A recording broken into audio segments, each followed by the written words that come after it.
नमस्कार, दिल्ली न्यूज में आपका बहुत बहुत स्वागत है। चलिए देखते हैं आज की 25 फटाफट काम की और महत्वपूर्ण बड़ी खबरों को। पर इससे पहले वीडियो को लाइक करना बिल्कुल न भूलें। रेखा सरकार की बड़ी पहल, प्रदूषण रोकने को इनोवेशन चैलेंज का ऐलान, विजेता को मिलेंगे 50 लाख। प्रदूषण पर काबू पाने और दिल्ली में वायु गुणवत्ता सुधारने के उद्देश्य से दिल्ली सरकार ने BS4 ट्रकों को BS6 मानकों में अपग्रेड करने हेतु 50 लाख रुपए की नवाचार चुनौती का ऐलान किया है।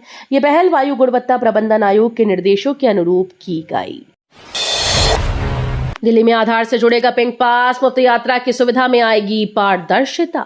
दिल्ली सरकार की महत्वाकांक्षी योजना पिंक पास को लेकर बड़ा कदम उठाया गया। अब इस पास को आधार कार्ड से जोड़ा जाएगा, जिससे केवल पात्र महिलाएं ही बसेस में मुफ्त यात्रा कर पाएंगी। सरकार का मानना है कि इस फैसले से योजना में पारदर्शिता बढ़ेगी, फर्जीवाड़े पर लगाम लगेगी।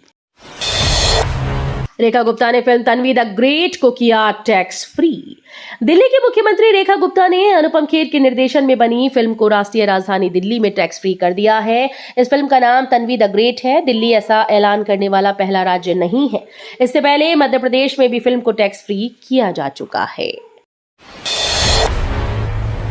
सीएम रेखा गुप्ता ने व्यापारियों को दी गारंटी, कहा पुरानी दिल्ली के थोक बाजारों को नहीं किया जाएगा स्थानांतरित। मुख्यमंत्री रेखा गुप्ता ने व्यापारियों को आश्वस्त करते हुए कहा कि पुरानी दिल्ली के बाजार कहीं स्थानांतरित नहीं होने वाले हैं, बल्कि सरकार बाजार के पुनर्विकास को लेकर ब्लूप्रिंट तैयार कर रही है। उन्होंने कहा कि दुकानें यहीं रहेंगी, इसी तरह कार्यालय और छोटे गोदाम भी रहेंगे, जबकि उनके सामान के स्टोरेज के लिए दिल्ली के बाहरी इलाकों में वेयर हाउस व बड़े गोदाम बनाए जाएंगे। दिल्ली को मिलने जा रहा और 34 आयुष्मान आरोग्य मंदिर, अब होगा इलाज पेपरलेस और टेक्नोलॉजी से लैस। राजधानी दिल्ली की स्वास्थ्य सेवाएं एक नए युग में प्रवेश करने जा रही हैं। दिल्ली सरकार आज एक साथ 34 आयुष्मान आरोग्य मंदिर, 8 जन औषधि केंद्र और अत्याधुनिक हॉस्पिटल इंफॉर्मेशन मैनेजमेंट सिस्टम का लोकार्पण करने जा रही है। ये लोकार्पण समारोह दिल्ली सचिवालय के ऑडिटोरियम में सुबह 10 बजे आयोजित किया जाएगा। दिल्ली वालों के लिए अलर्ट, घर में ही रहने की सलाह, भारी बारिश के बीच प्रशासन ने दिया अलर्ट। राष्ट्रीय राजधानी दिल्ली में बुधवार की सुबह हुई तेज बारिश ने सराबोर कर दिया। लोगों को उमस से राहत मिली, हालांकि इसकी वजह से जल जमाव और ट्रैफिक जाम ने लोगों के सामने मुश्किलें खड़ी कर दी। सुबह दफ्तर जाने वाले जूझते दिखे। इस बीच मौसम विभाग ने आने वाले घंटों के लिए रेड और ऑरेंज अलर्ट जारी किया। JNU में PhD दाखिले के लिए फिर बड़ी पंजीकरण की तारीख, अब 28 जुलाई तक करें आवेदन।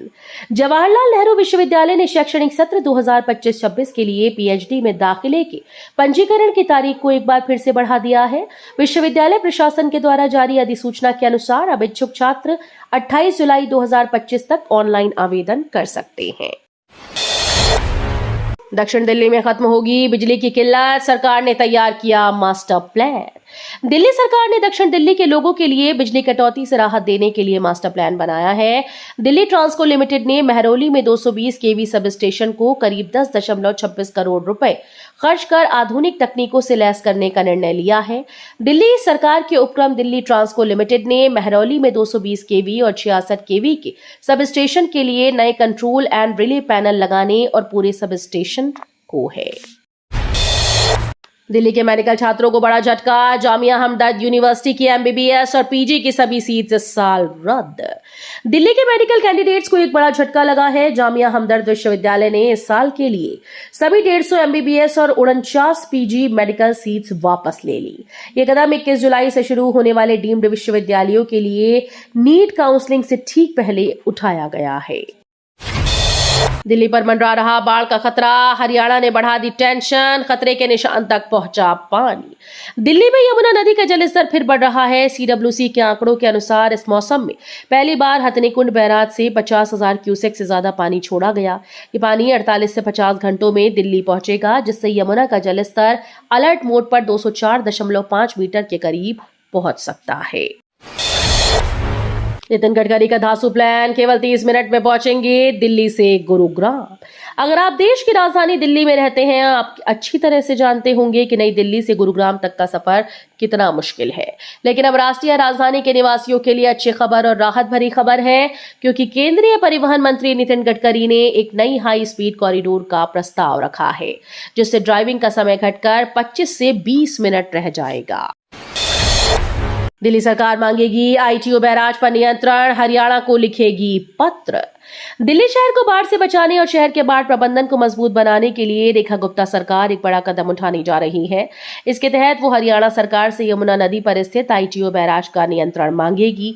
इस बारे में जानकारी देते हुए अधिकारियों ने बताया कि राज्य सरकार इसके लिए हरियाणा सरकार से औपचारिक अनुरोध करेगी। दिल्ली में मुफ्त वाटर स्पोर्ट्स शुरू करने के लिए सीएम रेखा गुप्ता को बधाई, जल भराव पर आपका तंज। दिल्ली में बुधवार सुबह हुई बारिश के बाद जल भराव को लेकर आम आदमी पार्टी ने दिल्ली सरकार पर निशाना साधा। विपक्षी दल ने तंज कसते हुए कहा कि दिल्ली में मुफ्त वाटर स्पोर्ट्स शुरू करने के लिए मुख्यमंत्री रेखा गुप्ता को बहुत बहुत बधाई। रेलवे चलाने जा रहा स्वर्णिम भारत यात्रा ट्रेन, 10 दिन और 9 रातों का पैकेज। भारत के स्वतंत्रता संग्राम को प्रदर्शित करने और लोगों को इन आंदोलनों से जुड़े स्थलों की यात्रा के लिए प्रोत्साहित करने के उद्देश्य से भारतीय रेलवे स्वर्णिम भारत यात्रा अभियान चलाएगा। इसके लिए स्वतंत्रता दिवस की पूर्व संध्या पर ऐतिहासिक स्थलों की यात्रा के लिए भारत गौरव ट्रेन चलाई जाएगी। अब ऑनलाइन आतंकी गतिविधियों पर दिल्ली पुलिस की होगी पैनी निगाह, बनाया ऑपरेशन सेल। दिल्ली पुलिस अब ऑनलाइन आतंकवाद से जुड़ी गतिविधियों पर पैनी नजर रखेगी। पुलिस के एक अधिकारी ने बुधवार को बताया कि दिल्ली पुलिस ने इसके लिए साइबर विशेषज्ञों की एक स्पेशल टीम का गठन किया। दिल्ली पुलिस की ये नई यूनिट ऑपरेशन सेल पुलिस की आतंकवाद रोधी इकाई स्पेशल सेल के तहत काम करेगी। दिल्ली के सरकारी दफ्तरों में पनप रहे डेंगू के अड्डे, एमसीडी ने 56 चालान काटे। दिल्ली के आईटीओ में 266 सरकारी कार्यालयों व दफ्तरों में एमसीडी प्रशासन ने मच्छर प्रजनन की जांच को लेकर विशेष अभियान चलाया है। इसमें से अब तक 56 सरकारी कार्यालयों में मच्छर प्रजनन मिलने पर निगम ने चालान काटे। इसमें से कई सरकारी कार्यालयों के खिलाफ अभियोजन दायर किए और नोटिस भी जारी किए गए। चांदनी चौक में अवैध निर्माण बनी प्रशासन के लिए चुनौती, ऊंची छतें बनी सबसे बड़ा खतरा। चांदनी चौक और पुरानी दिल्ली में अवैध निर्माण एक बड़ी समस्या बनता जा रहा है। पहले से ही गलियां तंग हैं, ऊपर से अवैध निर्माण के कारण और भी ज्यादा भीड़ हो रही है। लोग नियमों को तोड़कर इमारतों को कई मंजिला बना रहे हैं। इससे इलाके की व्यवस्था बिगड़ रही है। सुप्रीम कोर्ट ने 18 जुलाई को इस मामले पर ध्यान दिया और अवैध निर्माणों को सील करने और नियमों का उल्लंघन करने वालों को गिरफ्तार करने का आदेश दिया। अलकायदा मॉड्यूल का भांडाफोड़, दिल्ली, यूपी और गुजरात से 4 दबोचे गए। अलकायदा इन इंडियन सबकॉन्टिनेंट से जुड़े एक आतंकी मॉड्यूल का भांडाफोड़ हुआ है। गुजरात आतंकवाद निरोधी दस्ते ने प्रतिबंधित आतंकी संगठन al Qaeda in the Indian subcontinent से जुड़े 4 संदिग्धों को गिरफ्तार किया। 2 को गुजरात से जबकि 1 को दिल्ली और एक अन्य नोएडा से पकड़ा गया है। राहुल गांधी के घोड़े वाले बयान पर केजरीवाल ने आम आदमी पार्टी को बताया लंबी रेस का घोड़ा। गुजरात के अरावली जिले के मोडासा में बुधवार को आम आदमी पार्टी के राष्ट्रीय संयोजक अरविंद केजरीवाल ने खूब हुंकार भरी। पशुपालकों की नफा बढ़ाने की मांग का समर्थन करते हुए केजरीवाल ने कहा कि उनकी पार्टी पूरा साथ देगी और कभी किसानों पर गोली चली तो सबसे पहले उनके सीने पर चलानी होगी। कांग्रेस नेता को जगदीप धनखड़ के इस्तीफे में दिखी जाट वाली वजह, सत्यपाल मलिक का भी जिक्र। कांग्रेस नेता और पूर्व सांसद उदित राज ने उपराष्ट्रपति के पद से जगदीप धनखड़ के इस्तीफे के पीछे अब जाट फैक्टर वाला दावा किया है। दलित नेता ने पूर्व राज्यपाल सत्यपाल मलिक का जिक्र करते हुए आरोप लगाया कि भाजपा को जाट नेताओं पर भरोसा नहीं रहा क्योंकि हरियाणा में उनका गैर जाट वाला फॉर्मूला सफल रहा। कांवड़ यात्रा में देर रात गूंज रही कानफोड़ू आवाजें, दिल्ली पुलिस मूक दर्शक। कांवड़ यात्रा के दौरान ट्रकों पर लगे तेज आवाज वाले स्पीकर और बूम बॉक्स ने राजधानी दिल्ली के कई इलाकों को ध्वनि प्रदूषण के भंवर में धकेल दिया। दिल्ली पॉल्यूशन कंट्रोल कमेटी की रिपोर्ट बताती है कि कई इलाकों में ध्वनि का स्तर तय मानकों से काफी अधिक है, जिससे लोगों का सामान्य जीवन और स्वास्थ्य दोनों प्रभावित हो रहे हैं।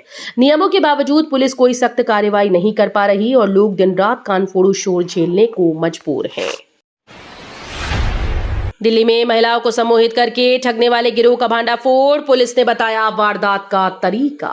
दिल्ली पुलिस ने महिलाओं को सम्मोहित करके उनके साथ ठगी करने वाले गिरोह का पर्दाफाश किया और 2 महिलाओं समेत गैंग के 3 सदस्यों को गिरफ्तार करने में सफलता हासिल की। इस बारे में जानकारी देते हुए पुलिस अधिकारी ने बुधवार को बताया कि रणहोला में महिलाओं पर कथित रूप से सम्मोहन का इस्तेमाल करके और उनसे उनके कीमती सामान छीनने के आरोप में 3 लोगों को गिरफ्तार किया गया।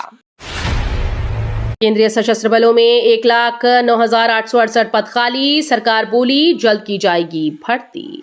केंद्रीय सशस्त्र पुलिस बल में वर्तमान में 1,09,868 कर्मियों की कमी है। केंद्र सरकार ने बताया कि असम राइफल्स, सीमा सुरक्षा बल, केंद्रीय सशस्त्र पुलिस बल, भारत तिब्बत पुलिस बल, सशस्त्र सीमा बल और केंद्रीय रिजर्व पुलिस बल सहित सभी केंद्रीय सशस्त्र बलों में कुल 10,67,110 पद स्वीकृत हैं, लेकिन वर्तमान में CAPF कर्मियों की संख्या 9,47,839 है, यानी कि 1,09,868 पद खाली हैं।